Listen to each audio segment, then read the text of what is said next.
নমস্কার বন্ধুরা, আশা করি আপনারা প্রত্যেকে ভালো আছেন, সুস্থ আছেন।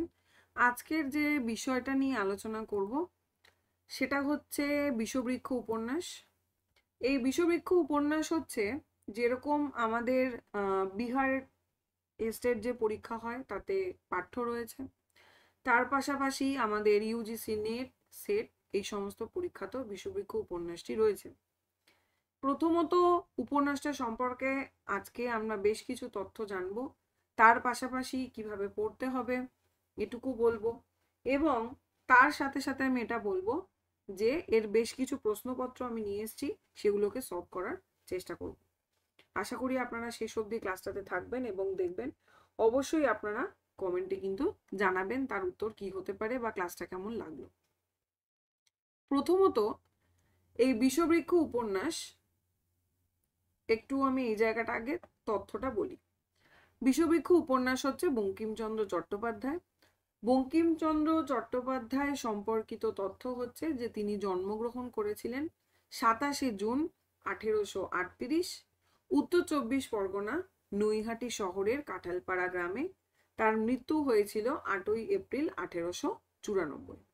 জন্ম মৃত্যু সালটা জেনে রাখা খুব প্রয়োজন, এসএসসি এসএলএসটির জন্য খুব দরকার। আচ্ছা, পিতা হচ্ছে যাদবচন্দ্র চট্টোপাধ্যায়, মাতা হচ্ছে দুর্গা সুন্দরী দেবী। তার কর্মজীবন কি ছিল?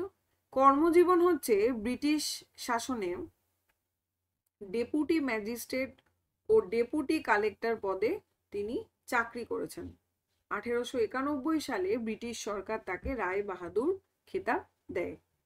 প্রথম বিয়ে হয়েছিল 1849 সালে, যখন তার বয়স ছিল 11 বছর, এবং তার দ্বিতীয় বিবাহ হয়েছিল 1860 সালে রাজলক্ষ্মী দেবীর সাথে।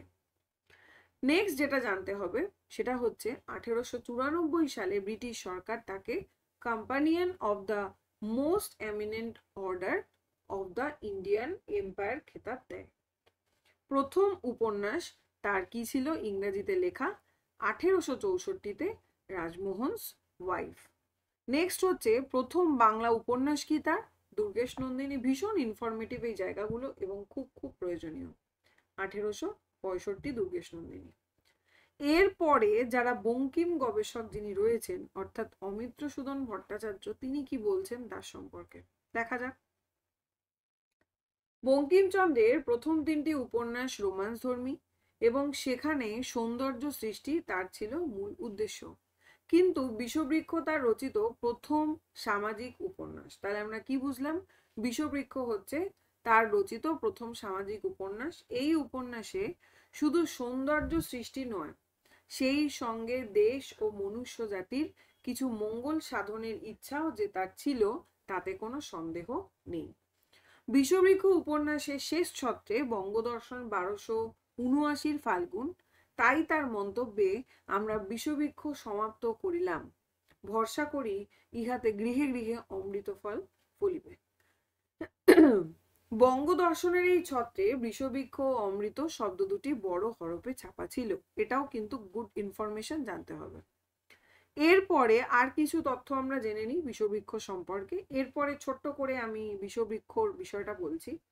বিষবৃক্ষ উপন্যাসের প্রথম প্রকাশ হয়েছিল বঙ্গদর্শন পত্রিকায় বৈশাখ 1279 থেকে ফাল্গুন 1279।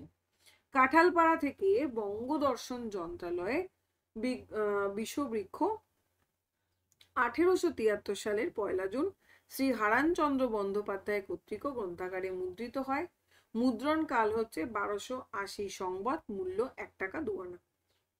পৃষ্ঠা সংখ্যা 213। বঙ্কিমচন্দ্রের শ্রীযুক্তবাবু জগদীশনাথ রায়কে বিষবৃক্ষ উৎসর্গ করেছেন। তাহলে বিষবৃক্ষ কাকে উৎসর্গ করা হয়েছে সেটাও কিন্তু আমরা এখানে পেয়ে গেলাম, শ্রীযুক্ত জগদীশনাথ রায়কে। উৎসর্গ পত্রে ঠিক তিনি কি লিখেছেন এটাও জানতে হবে। লিখেছেন কাব্যপ্রিয় পণ্ডিতাগ্রগণ্য, মানে পণ্ডিতের মধ্যে অগ্রগণ্য সুহৃদয় বলে ভূষিত করেছেন। বঙ্কিমচন্দ্রের বিষবৃক্ষ বঙ্কিমচন্দ্রের কত নম্বর বাংলা উপন্যাস? চতুর্থ বাংলা উপন্যাস। এই ইনফরমেশন গুলো আমাদের জানতে হবে। এটি তার গার্হস্থ্য উপন্যাসটির অন্যতম। বাকি দুটো কি কি? কৃষ্ণকান্তের উইল, রজনী। বঙ্কিমচন্দ্রের জীবৎকালে বিষবৃক্ষের 8টি সংস্করণ প্রকাশিত হয়।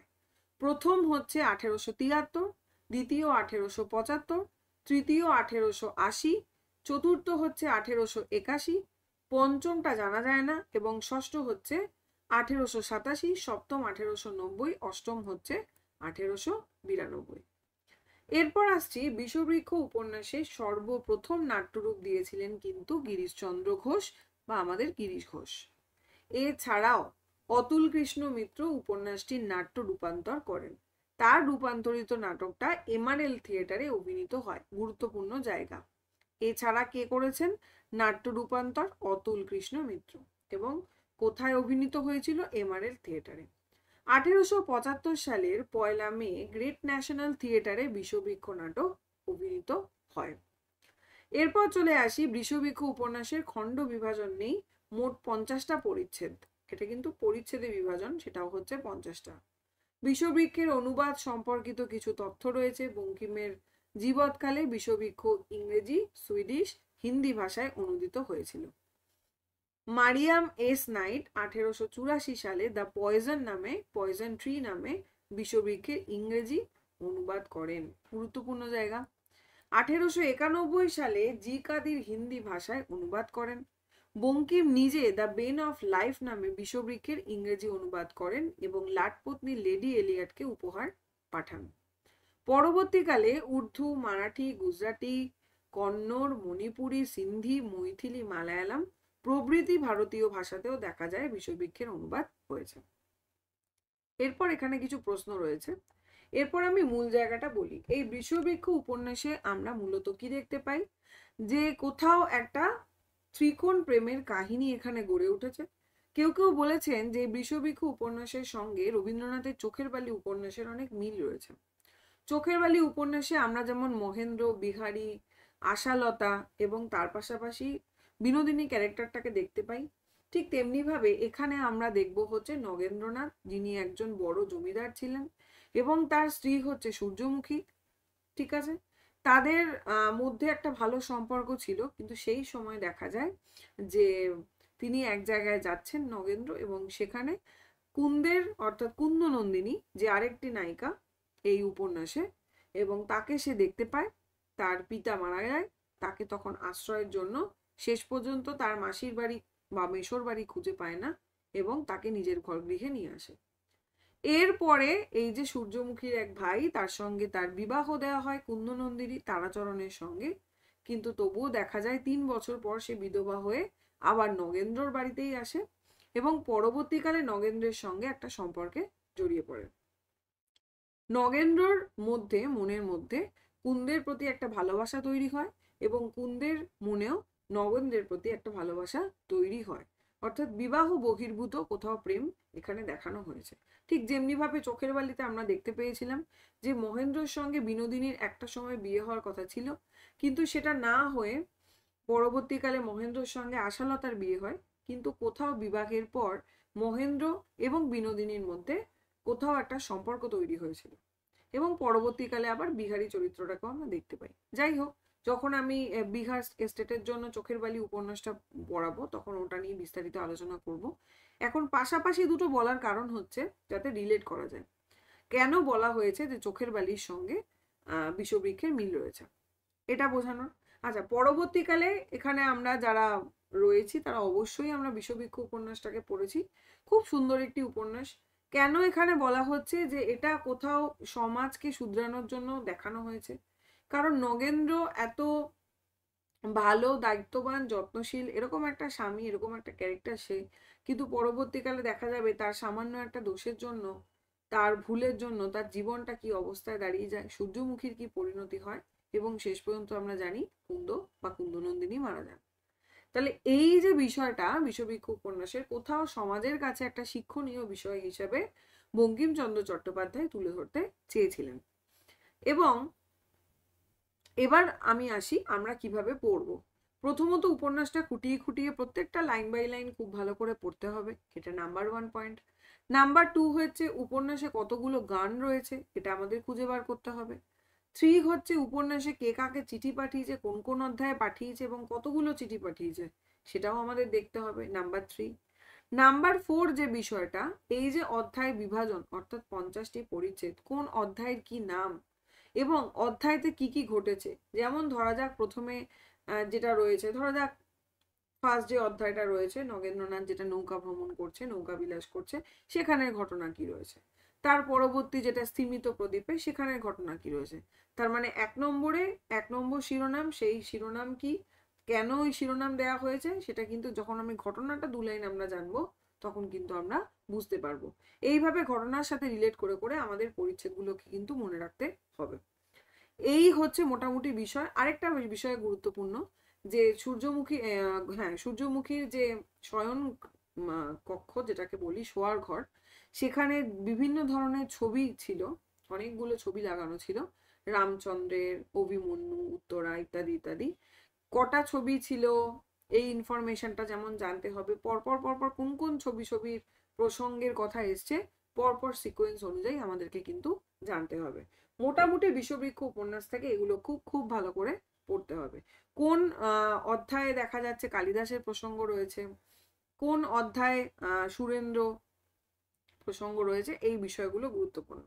তারপরে বিশেষ বিশেষ জায়গা, কোথায় কুন্দনন্দিনী গৃহত্যাগ করছে, কোন জায়গায় সূর্যমুখী গৃহত্যাগ করছে, এই সমস্ত বিষয়গুলো বা মারা যাচ্ছে, এগুলোকে দেখতে হবে।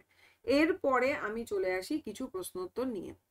বিষবৃক্ষ উপন্যাসের পরিচ্ছেদ সংখ্যা, এর আগেই আমরা পড়তে পড়তে জেনে গেছি যে বিষবৃক্ষ উপন্যাসের পরিচ্ছেদ কত। যারা আপনারা ভিডিওটা দেখছেন, আমি বলবো অবশ্যই আমার সাথে সাথে কমেন্টে আপনারা লিখুন। বিষবৃক্ষ উপন্যাসের পরিচ্ছেদের সংখ্যা কিন্তু 50টি, তাই তো। নেক্সট হচ্ছে, বাবু শিরোনাম কোন পরিচ্ছেদের অন্তর্গত। দেখুন, এই প্রশ্নটা এক কথায় হতে পারে, কিন্তু এই যে আমি একটু আগে বললাম, যদি আমরা শিরোনামের সঙ্গে রিলেট করে না পড়ি পরিচ্ছেদের নাম, তাহলে কিন্তু আমরা বুঝতে পারবো না। তাহলে বাবু কত নম্বর পরিচ্ছেদ? বাবু কিন্তু 10ম নম্বর পরিচ্ছেদ, অর্থাৎ 10 নম্বর পরিচ্ছেদ হচ্ছে বাবু। তারপরে হচ্ছে হীরার রাগ হীরার দেশ, হীরার রাগ হীরার দেশ, এই মানে এই যে দুটো শিরোনাম আমরা দেখতে পাচ্ছি, কোন দুটো পরিচ্ছেদের অন্তর্গত? এই দুটো কিন্তু 49 এবং 20 পরিচ্ছেদের অন্তর্গত। এই ধরনের প্রশ্ন কিন্তু আমাদের আসে, নেটে না হলেও, নেটে এই ধরনের প্রশ্ন আসে না বলাটা ভুল, আসে সংখ্যায় কম, কিন্তু সেটে এই ধরনেরই প্রশ্ন আসে। এবং তার পাশাপাশি বিহার স্টেটের যে পরীক্ষাগুলো হয়, এই ধরনেরই কিন্তু প্রশ্ন আসে। নগেন্দ্রর বাড়ি কোথায় ছিল? হরিপুর জেলা, গোবিন্দপুর, দেবীপুর নাকি মধুপুর? নগেন্দ্রনাথের বাড়ি কোথায় ছিল? নগেন্দ্রনাথের বাড়ি কিন্তু ছিল কোথায় বলুন? গোবিন্দপুর। খ হবে সঠিক উত্তর। 5 নম্বর প্রশ্নে চলে আসি, কুন্দ তার মাকে স্বপ্নে দেখে কোন কোন পরিচ্ছেদে? এই যে একটু আগে বললাম, গুরুত্বপূর্ণ জায়গাগুলো মনে রাখতে হবে, জন্ম মৃত্যু, কোথায় গৃহত্যাগ করেছে, কোথায় প্রেম নিবেদন করা হয়েছে, ও নগেন্দ্র কুন্দকে প্রেম নিবেদন করেছে কোথায়, কোথায় দেখা যাচ্ছে যে স্বপ্নে দেখা যাচ্ছে কুন্দনন্দিনী তার মাকে দেখতে পাচ্ছে, কোথায় কোথায়, সেটা কিন্তু জানতে হবে। তাহলে 5-এর সঠিক উত্তর কি? আমরা 3য় নম্বর পরিচ্ছেদে দেখতে পাবো, এবং 47 নম্বর পরিচ্ছেদে কিন্তু দেখতে পাবো কুন্দনন্দিনী স্বপ্নে তার মাকে দেখতে পাচ্ছে। সূর্যমুখীর ভাই হলো, সূর্যমুখীর ভাইয়ের নাম জিজ্ঞেস করা হয়েছে, তারাচরণ, দেবেন্দ্র, দেবচরণ এবং শ্রীশচন্দ্র। তারাচরণ, দেবেন্দ্র, দেবচরণ, শ্রীশচন্দ্র। সূর্যমুখীর ভাইয়ের নাম কি? সূর্যমুখীর ভাই কিন্তু তারাচরণ। নেক্সট আসি, দুই ভাই উৎপাত শুরু করিল, এই দুই ভাই কারা? ক হচ্ছে নগেন্দ্র আর দেবেন্দ্র, খ হচ্ছে সুরেন্দ্র দেবেন্দ্র, গ হচ্ছে নগেন্দ্র আর শ্রীশচন্দ্র, আর ঘ হচ্ছে ঝড় বৃষ্টি। তাহলে দুই ভাই উৎপাত শুরু করিল, কোন দুই ভাইয়ের কথা বলা হয়েছে? এখানে কিন্তু ঝড় এবং বৃষ্টির কথা বলা হয়েছে। নেক্সট চলে আসি, কুন্দের মৃত্যু ঘটে কত নম্বর পরিচ্ছেদে? এই যে একটু আগে বললাম, খুব গুরুত্বপূর্ণ জায়গা, এই হাইলাইটিং জায়গাগুলো আমাদের মনে রাখতে হবে। কুন্দ নন্দিনীর মৃত্যু ঘটছে কিন্তু 49 অর্থাৎ 49 নম্বর অধ্যায় আমরা দেখব কুন্দ মারা যাচ্ছে, এবং 50 নম্বর অধ্যায় আমরা কিন্তু দেখব যে ওর নামটা কি আমি ঠিক ভুলে গেলাম, দেবেন্দ্র, দেবেন্দ্র মারা যাচ্ছে। আচ্ছা, এরপরে বিনোদ দাসের বাড়ি, বিনোদ দাসের বাড়ি কোথায়? বাগবাজার, শ্যামবাজার, লালবাজার নাকি কলকাতা? বিনোদ দাসের বাড়ি কোথায়? বাগবাজার, শ্যামবাজার, লালবাজার নাকি কলকাতা? আপনারা উত্তর করার চেষ্টা করুন, আমি বলেই দিচ্ছি সবকটা। আমি চাইবো আপনারাও আমার সাথে সাথে উত্তর বলুন। বিনোদ দাসের বাড়ি কিন্তু খ শ্যামবাজার। নেক্সট হচ্ছে হৈমবতীর পিতা। হৈমবতীর পিতার নাম জিজ্ঞেস করা হচ্ছে কি? বিনোদ দাস, বিনোদ ঘোষ, গণেশ বাবু, সতীশ। বিনোদ দাস, বিনোদ ঘোষ, গণেশ বাবু, সতীশ। হৈমবতীর পিতার নাম কিন্তু গণেশ বাবু। 11 নম্বর প্রশ্নে চলে যাই। নগেন্দ্রর বয়স কত? এক্ষেত্রে বলে রাখি, এই সঠিক উত্তরটা বলে দিয়ে বলছি আমি। নগেন্দ্রর বয়স কত? 27, 28, 29 নাকি 30? 30 বছর কিন্তু নগেন্দ্রের বয়স। এবার এখানে নগেন্দ্রের কিন্তু আমরা দুটো বয়স পাই, এক জায়গায় রয়েছে 30, আরেক জায়গায় রয়েছে 33। যদি 30 না থেকে 33 থাকে তাহলে কিন্তু 33 হবে। আর যদি 30-33 দুটো অপশনই থাকে আমরা দুটোই বলতে পারবো, কিন্তু প্রমিনেন্ট হিসাবে এক জায়গায় লেখা রয়েছে একদম শুরুতে নগেন্দ্রনাথের বয়স হচ্ছে 30। নেক্সট হচ্ছে 12 নম্বর প্রশ্ন। 3 জন মিলে বিষবৃক্ষের বীজ রোপণ করিল। খুব গুরুত্বপূর্ণ একটা প্রশ্ন। এরা কারা? কোন 3 জন মিলে বিষবৃক্ষের বীজ রোপণ করলো? আমি যে প্রশ্নগুলো দিয়েছি আপাত অর্থে সেগুলো কিন্তু দেখতে কঠিন না হলেও বিষয়টা যদি ভালো করে পড়া না থাকে তাহলে কিন্তু উত্তর করা সম্ভব না। আমি এই 12 নম্বর প্রশ্নের উত্তর বলবো না, আমি চাইবো আপনারা কমেন্টে এর উত্তরটা আমাকে জানান। এটা আমি হোমওয়ার্ক হিসেবে রেখে দিলাম, ছোট্ট করে বাচ্চাদের মতো একটা হোমওয়ার্ক দিয়ে দিলাম। এখন তো আমরা হোমওয়ার্ক পাই না, আমি হোমওয়ার্ক দিলাম যে 3 জন মিলে বিষবৃক্ষের বীজ রোপণ করিল। আরেকটা প্রশ্ন দিয়ে দিই এখান থেকে আমি, এই বিষয়টা কোন অধ্যায়ে রয়েছে? 3 জন মিলে বিষবৃক্ষের বীজ রোপণ করিল কোন অধ্যায়ে রয়েছে, মানে অধ্যায়টার শিরোনাম কি সেটাও যদি বলতে পারা যায় খুব ভালো হবে। তাহলে কি হলো, উত্তর কোনটা হবে? নগেন্দ্র হীরা কমলমণি, নাকি হীরা কুন্দ হৈমবতী, নাকি কুন্দ সূর্যমুখী নগেন্দ্র, নাকি নগেন্দ্র সূর্যমুখী কমলমণি? 12 নম্বরের সঠিক উত্তর কি হবে? কমেন্ট বক্সে 12 নম্বর লিখে আমাকে ক খ গ ঘ যেটা হবে সেটা লিখবেন। এবং তার পাশাপাশি বলছি এক্সট্রা করে, যদি কেউ জেনে থাকেন যে এটা কোন অধ্যায় থেকে নেওয়া হয়েছে সেটা লিখতে পারেন। যদি শিরোনাম যেতে থাকেন আরো ভালো, আমি দেখতে চাই। পরের প্রশ্নে চলে আসি। কুন্দর সখীর নাম কি? কমলা, চাপা, বামা, হারানি। কুন্দর সখীর নাম কিন্তু চাপা, তাই তো? নেক্সট চলে আসি, কুন্দর গ্রামের নাম কি? হরিপুর, গোবিন্দপুর, ঝুমঝুমপুর, মাধবপুর। কুন্দর গ্রামের নাম কি? হরিপুর, গোবিন্দপুর, ঝুমঝুমপুর, মাধবপুর। কুন্দর গ্রামের নাম কিন্তু ঝুমঝুমপুর গ্রাম, তাই তো? সুন্দর নামটা বেশ। 15, কুন্দ হলো, কুন্দ কি? সে ব্রাহ্মণ কন্যা, নাকি শূদ্র কন্যা, নাকি কায়স্থা কন্যা, নাকি বৈশ্য কন্যা? এটা কায়স্থ হবে, যাই হোক। ব্রাহ্মণ কন্যা, শূদ্র কন্যা, কায়স্থ কন্যা না বৈশ্য কন্যা? কুন্দ হচ্ছে কায়স্থ কন্যা। নেক্সট হচ্ছে, সূর্যমুখীর শয়ন গৃহের দেওয়ালে চিত্র ছিল। গুরুত্বপূর্ণ প্রশ্ন, স্টার্ট দেওয়া প্রশ্ন এটা। কি কতগুলো চিত্র ছিল? 5, 6, 7, 8। সূর্যমুখী শয়নগৃহের দেওয়ালে কতগুলো চিত্র ছিল? 7টি চিত্র ছিল সূর্যমুখী শয়নগৃহের দেওয়ালে। পরবর্তী প্রশ্নে চলে আসি। মাছ মরেছে বেড়াল কাঁদে কত নম্বর পরিচ্ছেদে রয়েছে? মাছ মরেছে, এদিকে বেড়াল কাঁদছে, কত নম্বর পরিচ্ছেদে রয়েছে? এটা কিন্তু আমরা 43 নম্বর পরিচ্ছেদে পাবো। সম্বৎসরে ড্যাশ সম্বৎসরে স্বামীর, এখানে ইষ্ট দেবতা কথাটা হবে, মিস হয়ে গেছে। ইষ্ট দেবতা স্বামীর মানে স্থাপনার জন্য এই মন্দির মানে তৈরি করলাম, এরম বিষয় রয়েছে। কি হবে? 1890 নাকি 1900, নাকি 1920, নাকি 1910? সালটা কিন্তু লেখা ছিল। 1890 নাকি 1900, নাকি 1920, নাকি 1910? এই প্রশ্নটাও আমি হোমওয়ার্ক দিলাম। এই প্রশ্নটা 12 নম্বর প্রশ্ন এবং 18 নম্বর প্রশ্ন আমি HW লিখে দিলাম, হোমওয়ার্ক লিখে দিলাম। ছোট্ট বেবিদের মতন উত্তরটা আপনারা করে দেবেন যে 18 কোনটা হবে, ক, খ, গ, ঘ, কোনটা সঠিক উত্তর হবে। নেক্সট চলে আসি।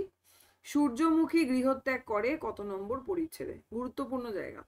সূর্যমুখী কত নম্বর পরিচ্ছেদে গৃহত্যাগ করছে? আরেকটা জায়গাও কিন্তু আমাদের জানতে হবে এরকম যে কত নম্বর পরিচ্ছেদে কুন্দনন্দিনীর সঙ্গে নগেন্দ্রনাথের বিয়ে দিচ্ছেন সূর্যমুখী, সেখানে কিন্তু পার্টিকুলার আলাদা কোনো পরিচ্ছেদ পাবো না, আমরা 25 এবং 26-এর মাঝেই আমরা বুঝতে পারবো হয়েছে। তাহলে কি সূর্যমুখী গৃহত্যাগ করেছিল কত নম্বর পরিচ্ছেদে? 27 নম্বর পরিচ্ছেদে। নেক্সট চলে আসছি বিষবৃক্ষ উপন্যাসে মোট যতগুলো চিঠি রয়েছে। বিষবৃক্ষ উপন্যাসে কতগুলো চিঠি রয়েছে? টোটাল 18টা চিঠি রয়েছে কিন্তু বিষবৃক্ষ উপন্যাসে। তাহলে এই হচ্ছে বিষবৃক্ষ উপন্যাস সম্পর্কে আলোচনা। 12 নম্বর এবং 18 নম্বর প্রশ্ন কিন্তু আমি আপনাদেরকে করতে দিয়েছি। আশা করি এই ইনফরমেশনগুলো জানা খুব দরকার, এখান থেকেও কিন্তু প্রশ্ন আসে প্রচুর পরিমাণে। প্রত্যেকে উপন্যাসটা ভালো করে পড়েছেন বা না পড়লেও পড়ে নেবেন এবং অবশ্যই আমাকে জানাবেন ক্লাসটা কেমন লাগলো এবং এই উত্তরগুলো সলভ করার অবশ্যই চেষ্টা করবেন। আমি কিন্তু কমেন্টে আপনাদের উত্তর চাই। আজকে এ পর্যন্তই, ধন্যবাদ সকলকে।